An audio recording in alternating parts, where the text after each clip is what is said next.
¿Cómo están? Vamos a continuar con las clases de farmacología. El tema que vamos a ver a continuación hace referencia a fármacos que están en relación con la función del riñón, es decir, van a actuar sobre la nefrona. Estos fármacos son los denominados diuréticos. Bien, aquí en la diapositiva tenemos un gráfico bastante complicado, ¿no? Donde tenemos una nefrona con su respectivo glomérulo y con sus respectivos túbulos, tanto proximales como distales, el asa de Henle, etc. Como te voy a ir enmarcando, cada diurético tiene un distinto sitio o mecanismo de acción. Por ejemplo, los inhibidores de la anhidrasa carbónica van a actuar a nivel del túbulo proximal. Los diuréticos de asa, como la furosemida,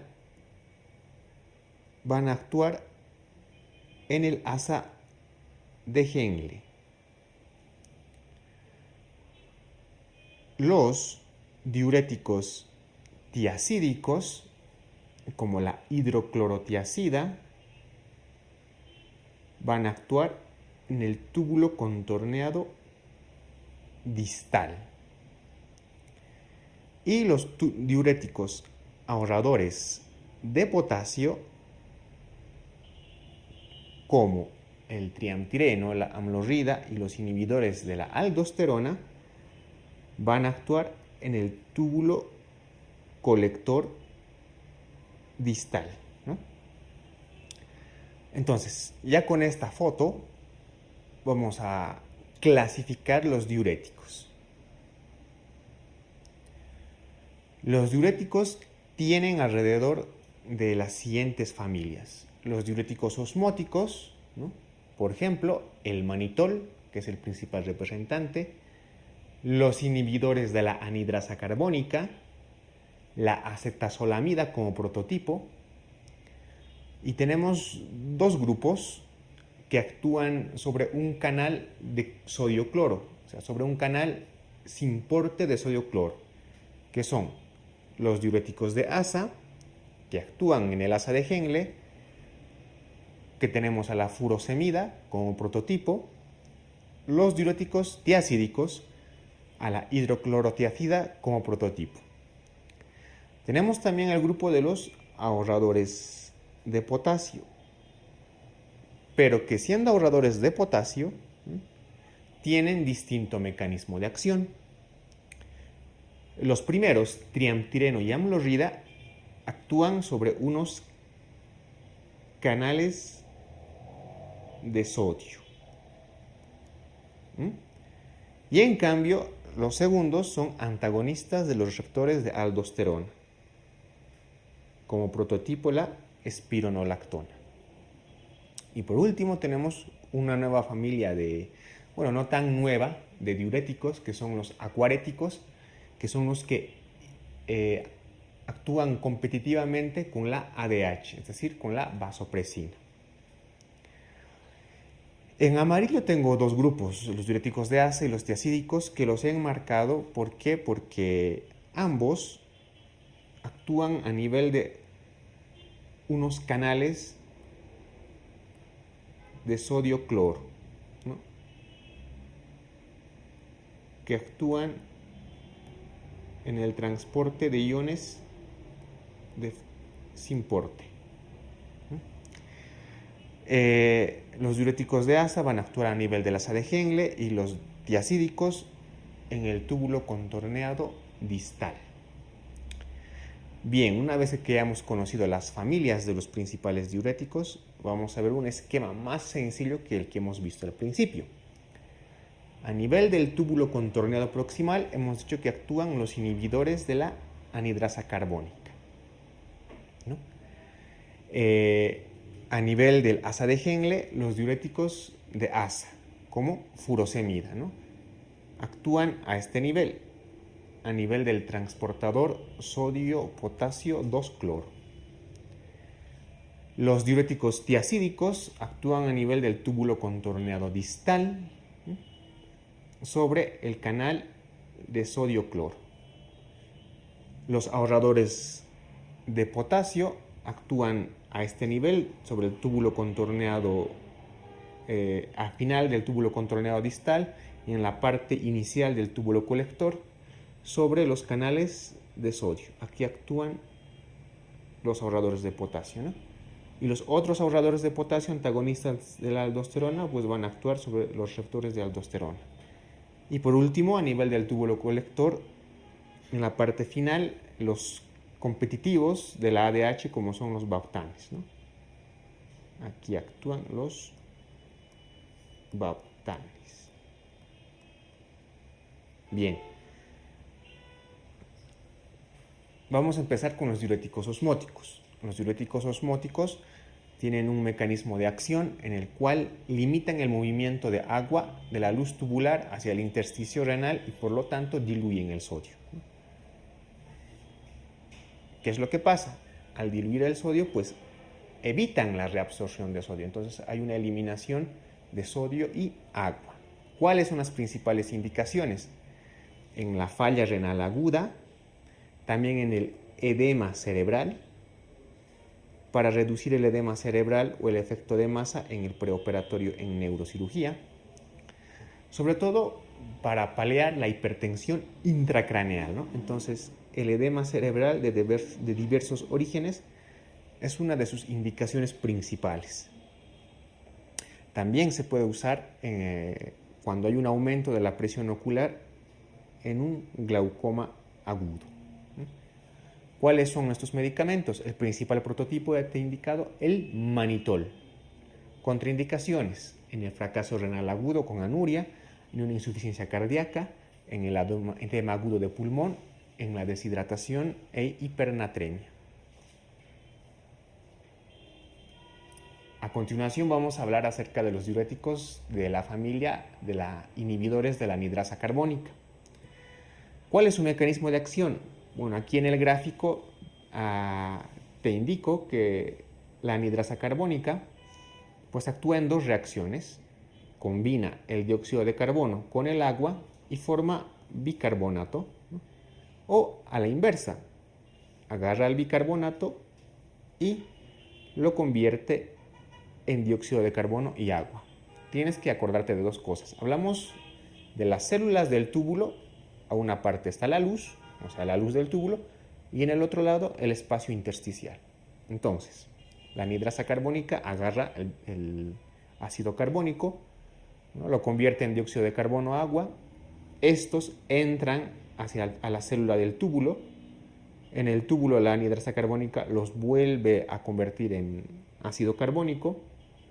Este ácido carbónico se divide en un hidrogenión y en bicarbonato. El bicarbonato se vuelve a reabsorber al espacio intersticial y se va a la sangre, y el hidrogenión sale nuevamente al intersticio. En todo este mecanismo se crea un gradiente y por cada salida de hidrogenión se mete un sodio. Por lo tanto, si tú inhibes estas enzimas, el ácido carbónico no se convierte en dióxido de carbono y agua, por lo tanto no entra a la célula del túbulo. Como no entra, no se forman los hidrogeniones, por lo tanto no se crea ese gradiente para reabsorber sodio. Entonces esa es la forma de que este fármaco elimina sodio y por lo tanto también va a eliminar agua.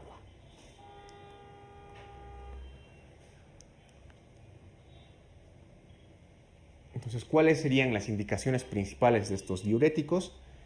Pues la principal indicación es la disminución de la presión intraocular en el glaucoma de ángulo abierto, ¿no? Al inducir acidosis, los inhibidores de la anidrasa carbónica también producen alivio sintomático en personas que tienen mal de altura, sobre todo los que suben a ciudades con mucha altitud, ¿no? ¿Cuáles serían las contraindicaciones? Los pacientes con insuficiencia hepática grave, en estados de acidosis hiperclorémica, en la hiponatremia e hipopotasemia. ¿Por qué? En los pacientes que tienen acidosis, recuerda que si inhibes la anhidrasa carbónica, pues retiene más hidrogenio. Por lo tanto, aumentas la acidosis, ¿no? Y en estados de hiponatremia no, porque al inhibir esta enzima, pues eliminas más sodio. Recordarte que dentro de esta familia está como prototipo la acetazolamida. Vamos a continuar con unos diuréticos potentes, son los famosos diuréticos de ASA. Estos diuréticos también se llaman inhibidores del canal Syn-Porte sodio-potasio 2-cloro, ¿no? Diuréticos de ASA, tienes que conocer que su apodo, ¿no? Por así decirlo, son inhibidores Syn-Porte del canal sodio-potasio 2-cloro. Entonces actúan a nivel del asa de Henle, por eso son diuréticos de asa.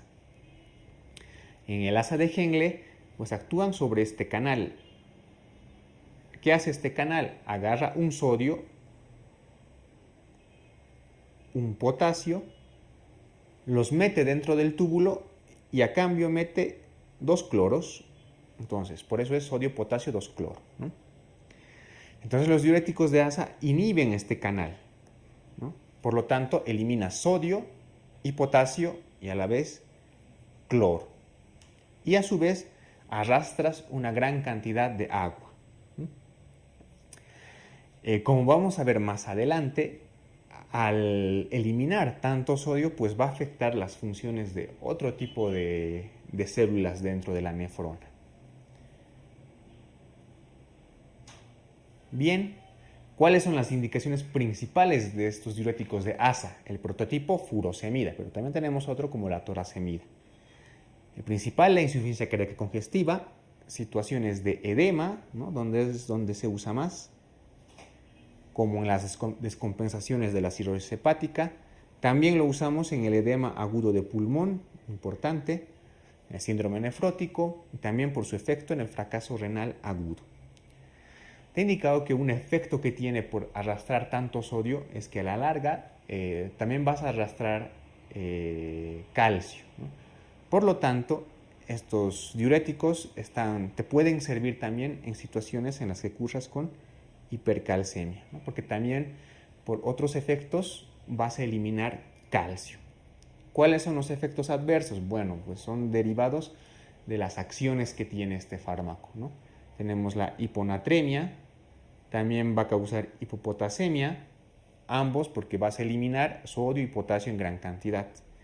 También alcalosis metabólica hipoclorémica y por el efecto de eliminación de calcio puedes tener hipocalcemia. Esto es importante porque habrá pacientes que como los osteoporóticos, donde hay un bajo nivel de calcio, pues eliminar más pues te podría causar un problema, ¿no?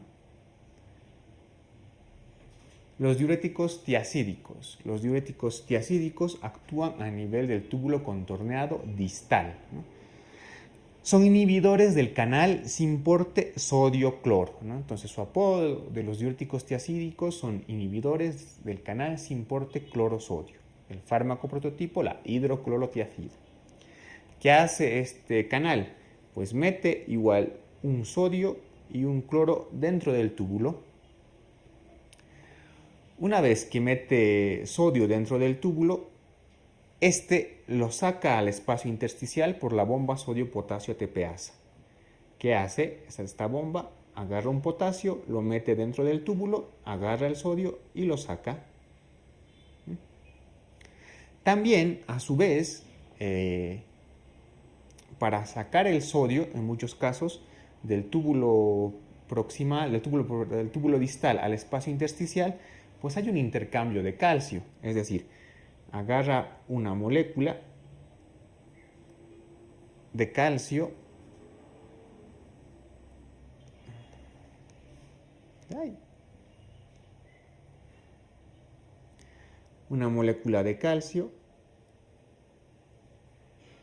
y una molécula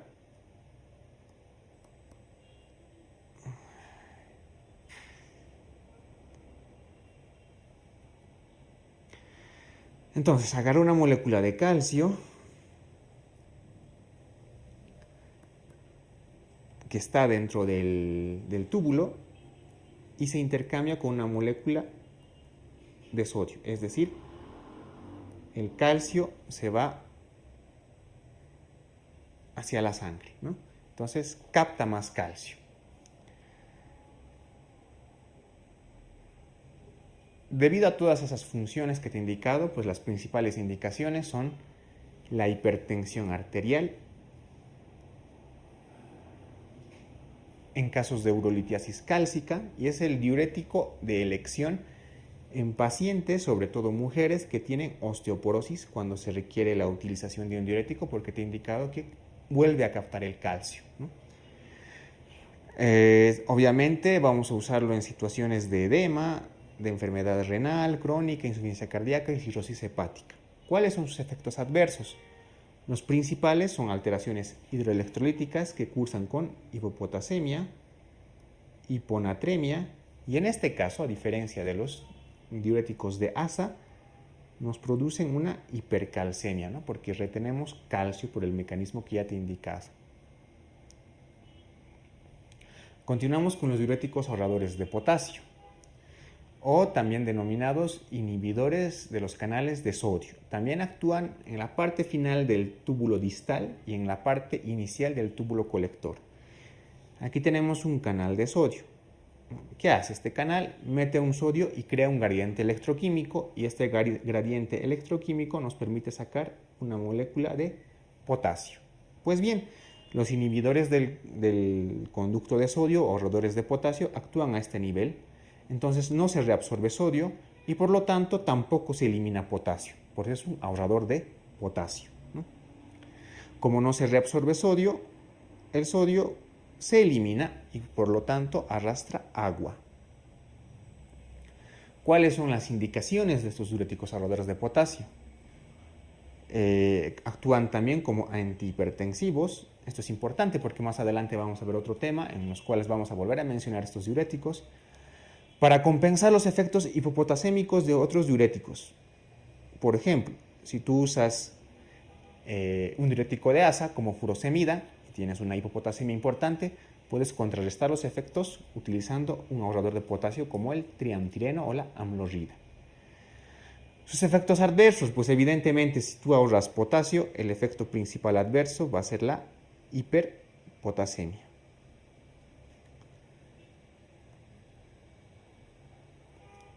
Por lo cual está contraindicado más bien en pacientes que tienen mucho riesgo de desarrollarla, como por ejemplo pacientes que están tomando suplementos de potasio, en los cuales en pacientes que están por desarrollar o que están desarrollando una insuficiencia o enfermedad renal crónica bastante avanzada, y se puede potenciar estos fármacos con otros, como son por ejemplo los inhibidores del sistema renina-angiotensina-aldosterona, como los IECAS y los ARA2, ¿no?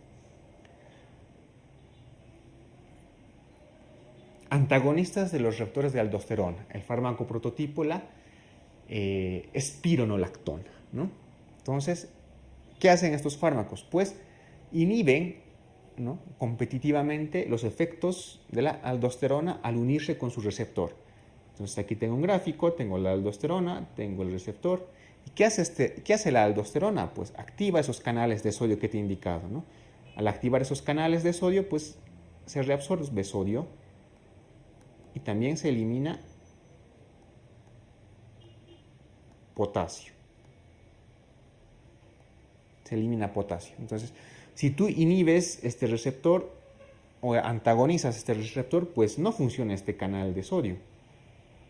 Por lo tanto, no se va a eliminar y se va a arrastrar agua. Continuando con los diuréticos, vamos a hablar de los diuréticos tiacídicos. El prototipo principal, la hidroclorotiazida. Los diuréticos tiacídicos actúan a nivel del túbulo contorneado distal. También se llaman inhibidores del canal sin porte sodio-cloro. ¿Por qué? Porque este canal agarra una molécula de sodio y agarra una molécula de cloro y la mete dentro del túbulo.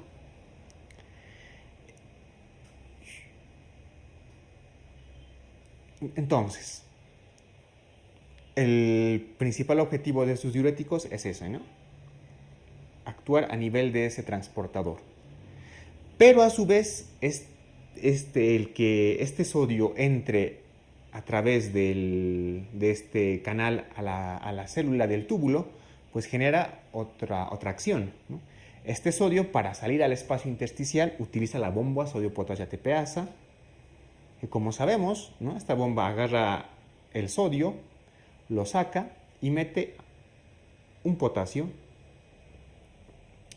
Entonces, ¿qué es lo que genera esto? Genera un gradiente electroquímico. Entonces, a través de estos gradientes, agarra una molécula de calcio del túbulo y la saca al intersticio. A cambio, mete una molécula de sodio. Entonces, como ves, no solamente evita que el sodio ingrese a la célula, sino también hace que el calcio que esté dentro del túbulo salga hacia el espacio intersticial. Entonces, ¿cuáles son las principales funciones de estos diuréticos tiacídicos? Ya que elimina sodio, también va a eliminar cantidades de agua. Está indicado en la hipertensión arterial, también en casos de urolitiasis cálcica. Y son los diuréticos de elección en pacientes que tienen sobre todo osteoporosis, ¿no?, en pacientes con osteoporóticos que requieren el uso de este diurético. ¿Por qué? Por lo que yo te he indicado, ¿no? Porque agarran el calcio del túbulo y lo meten hacia el espacio intersticial, que luego va hacia la sangre, ¿no? También está indicado, obviamente, en situaciones de edema, de la enfermedad renal crónica o en insuficiencia hepática o cardíaca. ¿Cuáles son los efectos adversos? Pues obviamente, como ya sabemos cuáles son las acciones que tiene este diurético, nos va a producir hipopotasemia, nos puede producir hiponatremia, también nos va a producir hipercalcemia, ¿no? A diferencia de los diuréticos de asa, que también nos provocan hipopotasemia, hiponatremia, los diuréticos de asa producían hipocalcemia. En cambio, los diuréticos tiacídicos te van a producir hipercalcemia.